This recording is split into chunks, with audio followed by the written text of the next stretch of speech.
I always say good things come in small packages, so even if I have to use a stand to preach, it's okay.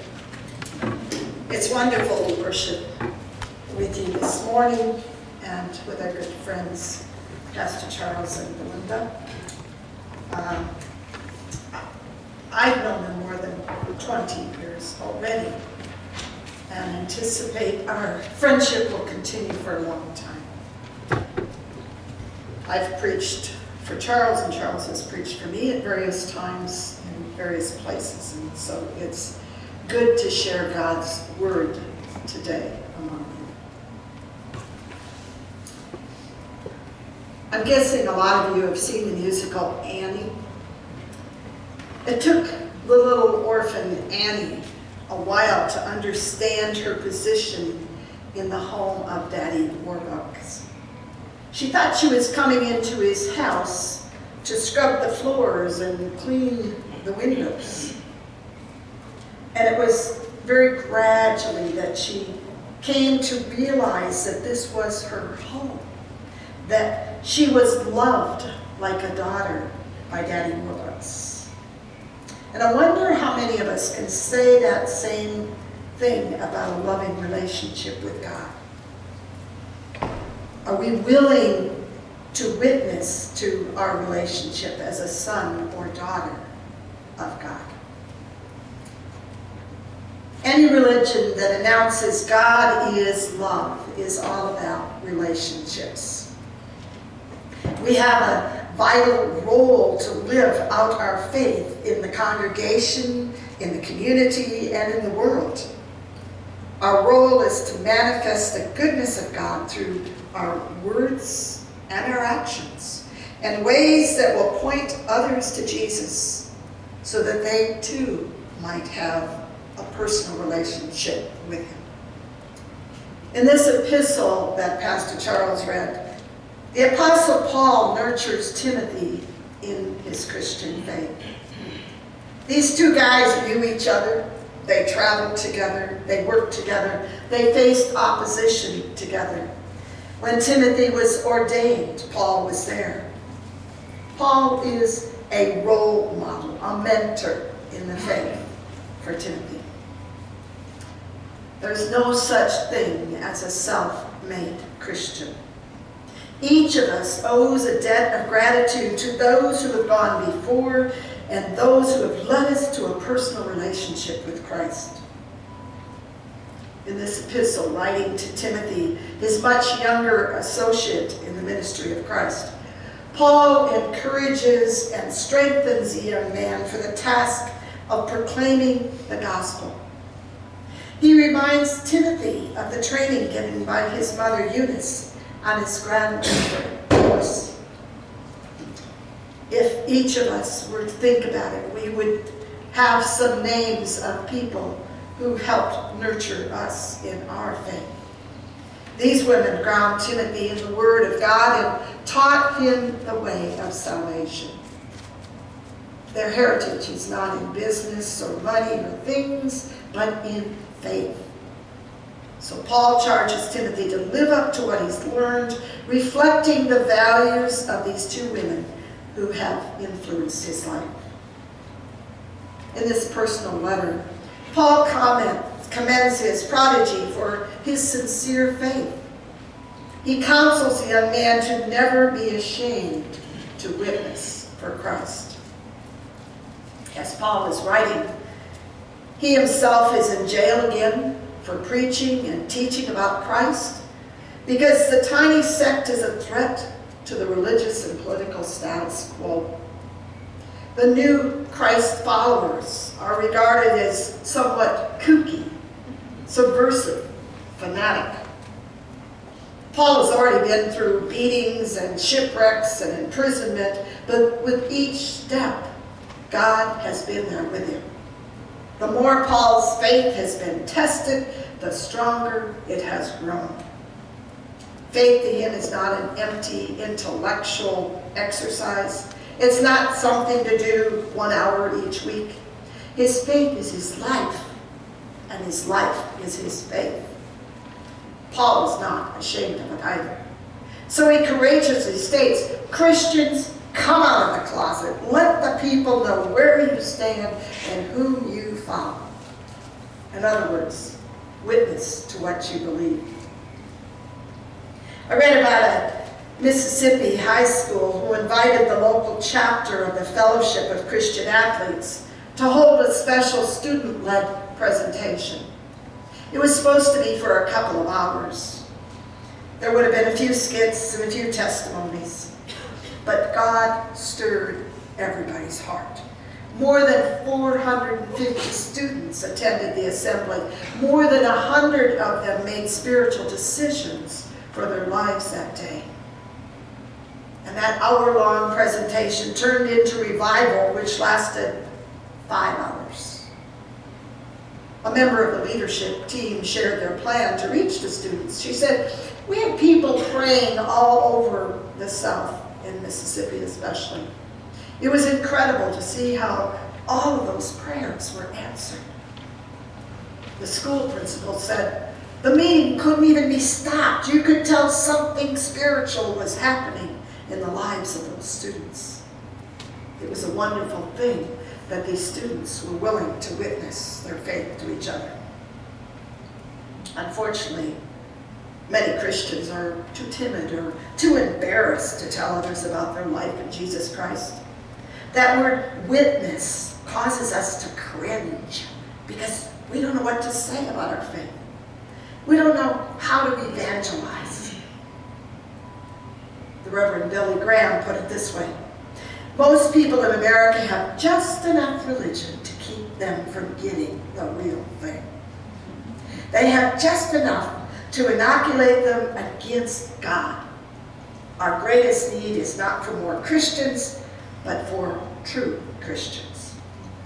Did you ever witness to your faith? If somebody asks you what you believe and why you believe it, do you just kind of fumble, mumble, hang your head? Or do you actually evangelize? Some years ago, a couple of Jehovah's Witnesses came to our door. Did you hear what they're called? Jehovah's Witness. They're witnessing about God, otherwise known as Jehovah. I invited them in and we talked about some of our religious differences. And finally one of them looked me in the eye and said, you people really aren't Christian. Jesus isn't really your Lord. And I'm like, excuse me, I'm an ordained pastor and I've been a Christian. I'm a preacher's kid. I've been a Christian all my life. And he said, well, you know that great commission that comes out of Matthew 28? The proof is in the pudding. I don't see your people out evangelizing. I don't see them out winning people for God's kingdom. I've been a Jehovah's Witness knocking on doors for 32 years and never once has somebody mistaken me for a United Methodist. I wonder how many times our fear, our embarrassment, our pride, our self-consciousness keeps us from being our best in Christ's service. I've occasionally used a passenger classification of the early American stagecoach operation to talk about a Christian's life. In those rough and romantic days of travel by stagecoach, in case of accident or breakdown, first-class passengers, who paid the most, obviously, could remain in place on the stage. Those that were second-class passengers were expected to leave the coach, but not to do anything else. Now, third-class passengers, who paid the least, were not only expected to leave the coach when there was a problem, but they were also instructed to help with a repair, or lift the vehicle out of the mud, or push it, or whatever. And one day after preaching this sermon, our church sang a hymn of consecration and invitation, offering an opportunity for people to identify with Christ in the church. And a family of 5 walked down the aisle and said, We'd like 5 third-class tickets, please. How many of us are willing to do that?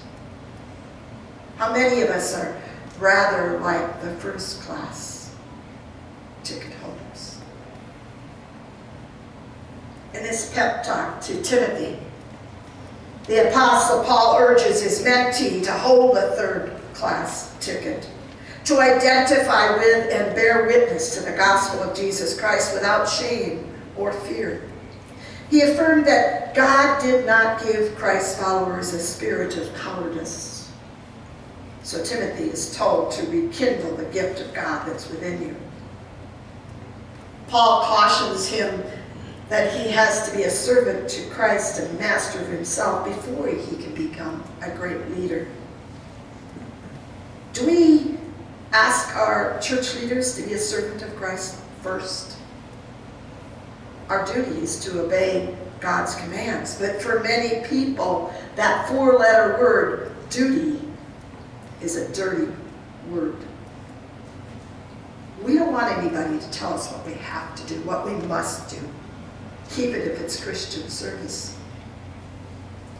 Christians rise above the level of duty because they want to serve and bear witness rather than have to do it.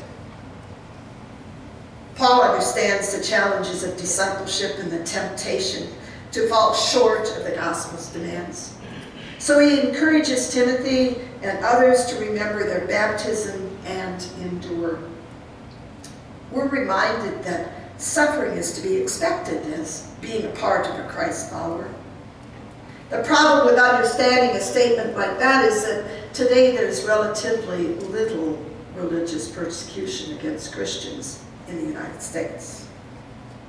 But in other nations, dying for the sake of Christian faith is a regular occurrence. Hundreds of thousands of Christians expect to be martyred in their lifetime.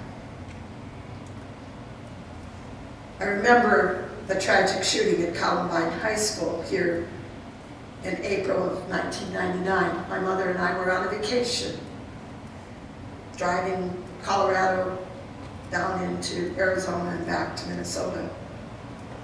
And we sat in the motel room and watched the horrific scenes.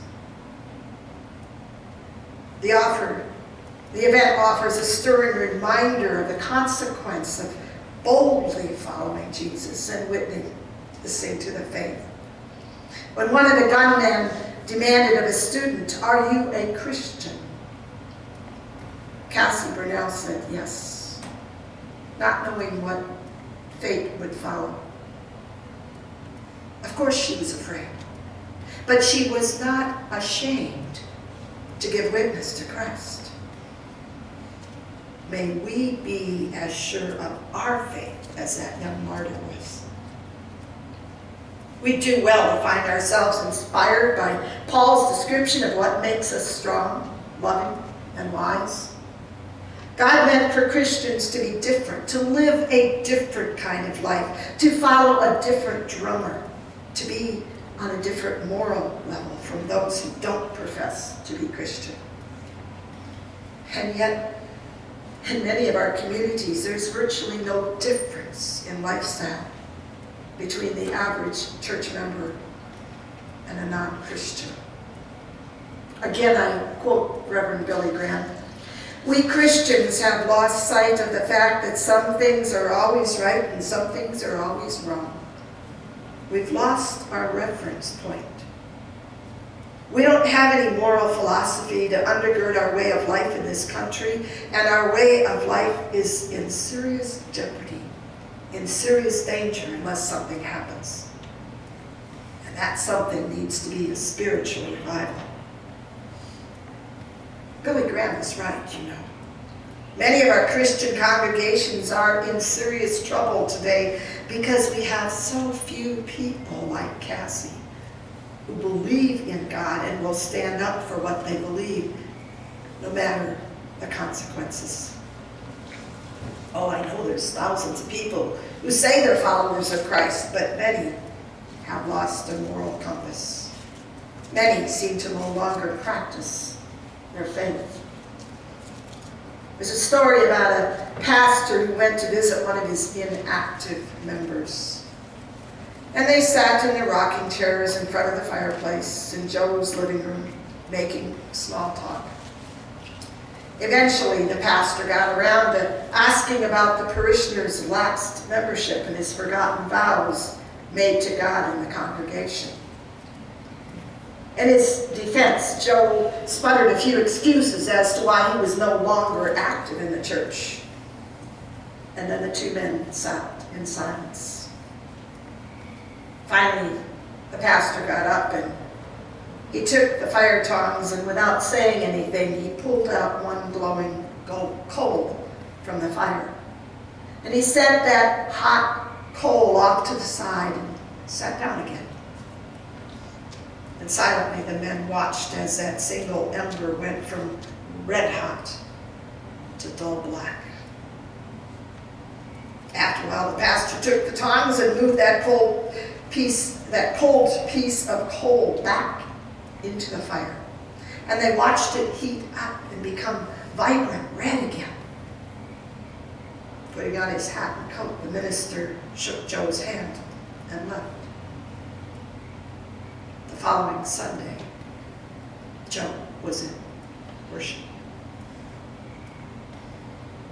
Jesus declared, "You are the light of the world."